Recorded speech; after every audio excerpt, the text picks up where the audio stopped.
Arc-en-ciel avec Abdilatif.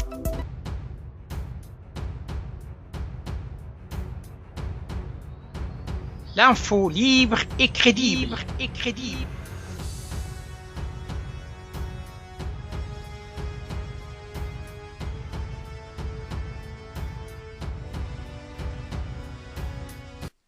Bonjour à toutes et bonjour à tous et bienvenue dans l'émission Arc-en-ciel. Mesdames et messieurs, nous sommes heureux d'être en ligne avec monsieur Anwar Kbibesh. Salam alaikum, bonjour et bienvenue dans l'émission Arc-en-ciel.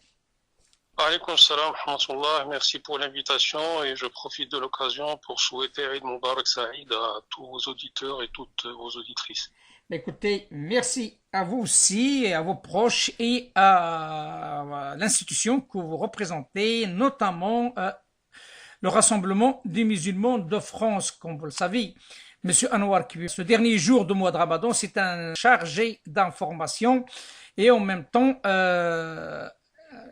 la veille de la grande fête musulmane Al-Eid Saghir. Comme tout le monde, vous êtes un acteur important dans la gestion de l'islam de France, président voire vice-président de CFCM, mais aussi autant que responsable du Rassemblement des musulmans de France. Vous avez suivi le dernier communiqué de monsieur Christophe Castaner en date du 22 mai, en date d'hier soir, la reprise des cérémonies religieuses suite à la décision, bien entendu, du Conseil d'État en date du 18 mai. Dans un premier temps, quelle appréciation vous pouvez nous faire suite à cette décision la veille de la grande fête musulmane Al-Eid As-Saghir? Effectivement, comme vous le soulignez, il y a eu un communiqué du ministère de l'Intérieur ce vendredi qui est d'une extrême importance, qui annonce l'ouverture des cérémonies religieuses ou la possibilité d'ouverture des lieux de culte pour les cérémonies religieuses. Ce communiqué est en fait le résultat d'un processus qui a commencé depuis le début de la pandémie, où les pouvoirs publics au plus haut niveau, même au niveau du président de la République, Emmanuel Macron, il y a eu une concertation permanente avec les responsables des différents cultes en France, notamment à travers la conférence des responsables de culte en France, pour pouvoir se concerter sur les dispositions à prendre concernant la gestion des cultes. Et nous ne pouvons que nous féliciter de la position du ministre de l'Intérieur qui a mené cette concertation jusqu'au bout et qui a abouti à un accord avec l'ensemble des représentants des différents cultes et qui s'est traduite par un décret qui est paru aujourd'hui même, samedi 23 mai, avec application immédiate. Le Rassemblement des musulmans de France que je préside avait notamment réagi fortement après l'annonce du Premier ministre devant le Sénat, quand il avait annoncé que le gouvernement était prêt à étudier l'ouverture des lieux de culte pour la fin du mois de mai. Et on avait salué la volonté des pouvoirs publics d'établir un dialogue permanent avec les responsables de culte, mais nous avons signalé et réclamé qu'il y ait une équité dans le traitement des différents cultes, et notamment le culte musulman. Et nous ne pouvons que nous féliciter du fait que l'ensemble des cultes ont été traités à égalité. L'ensemble des cultes ont été invités à la réunion hier qui a eu lieu au ministère de l'Intérieur et qui a abouti à ce décret qui a été élaboré avec l'accord des différents responsables de culte. Donc c'est un aboutissement, mais attention, cet aboutissement est un aboutissement sur le plan théorique. Pour les musulmans de France, le Rassemblement des musulmans de France l'a indiqué dans plusieurs communiqués, les conditions sanitaires ne sont toujours pas réunies pour une ouverture immédiate des mosquées pour les cérémonies religieuses. Nous avons émis les plus grandes réserves sur une ouverture précipitée qui risque de mettre en péril la vie des fidèles, la vie de leurs familles, et qui risque de mettre à l'index les musulmans de France si jamais il y avait des clusters qui se déclaraient dans telle ou telle mosquée.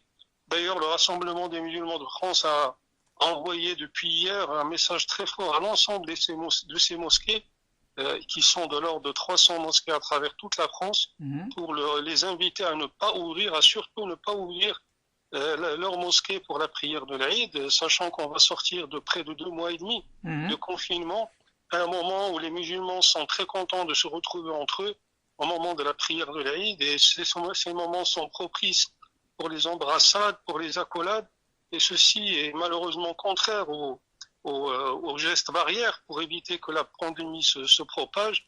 Donc nous avons émis un message très très clair, pas d'ouverture des lieux de culte pour la prière de l'Aïd, mais par contre ils doivent donner la priorité à préparer l'ensemble de leurs mosquées et salles de prière avec un certain nombre de gestes qui ont été recommandés par le RMF, tels que le filtrage des fidèles à l'entrée de la mosquée, tels que la distanciation de 4 mètres carrés réservés à chaque fidèle, c'est-à-dire que la capacité des mosquées doit pratiquement être divisée par 4, et quand il y a le maximum de fidèles qui peuvent être accueillis et atteints, interdiction à d'autres fidèles de rentrer dans la mosquée avec un accueil, avec des masques si possible, avec du gel hydroalcoolique, tout un tas de mesures rigoureuses et strictes qui doivent être respectées.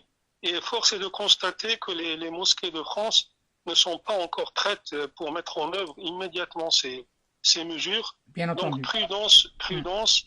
Attendons la date qui est recommandée par le pouvoir public, c'est-à-dire le 3 juin.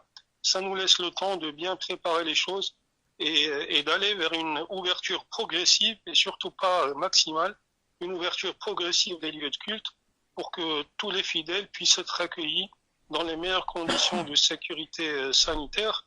Et d'ailleurs, nous saluons quand même à nouveau l'attitude des pouvoirs publics, du ministre de l'Intérieur, du président de la République, qui ont répondu favorablement aux attentes des différents cultes. Mais pour le culte musulman, même si théoriquement il y a possibilité d'ouvrir la mosquée demain pour la prière d'Aïd al-Fitr, nous avons indiqué à l'ensemble des mosquées de France et plus particulièrement aux mosquées du RMF d'éviter d'accueillir les fidèles pour la prière, et nous avons dans un communiqué solennel appelé l'ensemble des musulmans de France à accomplir la prière de l'Aïd chez eux. C'est une tradition qui a été celle des compagnons du prophète quand ils ne pouvaient pas se rendre à la prière de l'Aïd à la mosquée. Ils faisaient cette prière chez eux en famille. C'est également un moment privilégié de renforcer les liens familiaux et de faire cette prière chez soi avec sa femme, ses enfants. Je pense que c'est une tradition qu'il convient de faire revivre.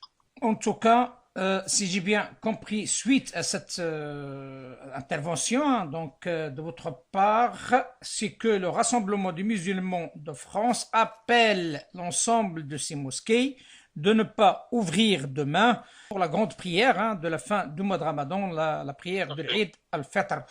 Comme vous le savez, donc, ce processus est un processus qui est dû suite à un certain nombre d'événements qui sont passés dans le passé. Quel message pourriez-vous adresser à ceux qui ne sont pas affiliés aussi au RMF en tant que responsables de culte musulmans, et surtout ceux qui peuvent crier à tort ou à raison, nous avons gagné contre le gouvernement français?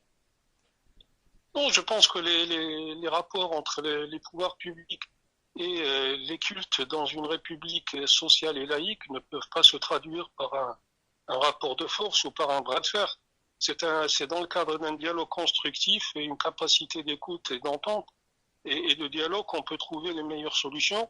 Et je pense qu'au-delà de la déclaration du Premier ministre devant le Sénat qui concernait un ou deux cultes en particulier, les pouvoirs publics ont fait preuve d'une réelle neutralité dans le traitement de la question d'ouverture des lieux de culte aux cérémonies religieuses.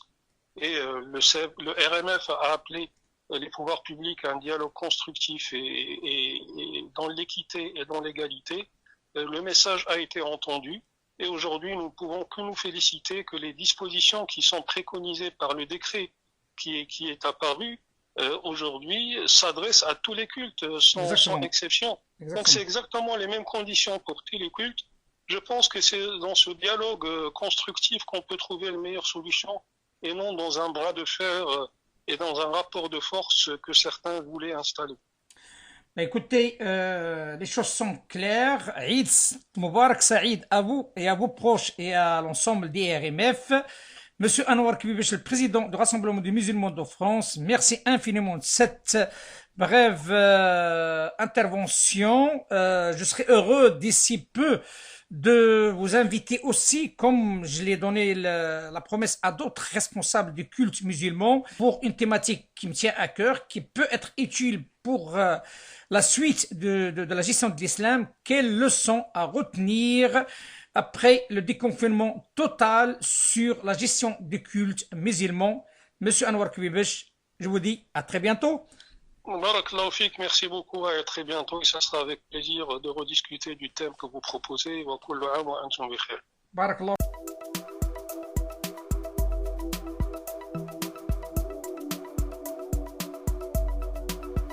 Arc-en-ciel avec Abdilatif.